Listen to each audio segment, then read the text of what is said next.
messaging and branding. So talk to me about the importance of those things and why there needs to be consistency and why there needs to even be a workflow process. A lot of the need for collaboration is for brand safety and consistency. And when we talk about brand consistency, it's really important because social media is a place, that's how it started, that's how it's probably always going to be. It's a place to develop a relationship with your audience. You get connected to it. It's because you're a brand and you're going into a space that's usually used either for entertainment or education, but it always, I mean, most social media platforms usually started out as a place to hang out with friends, right?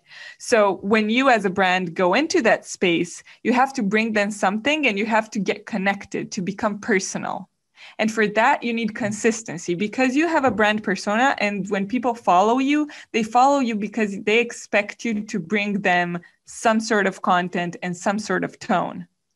So that's why kind of brand consistency is there to, empower that relationship between you and your audience. They have to know what to expect from you, and you should ensure that your content is has the same tone of voice, the same ideas, the same kind of content.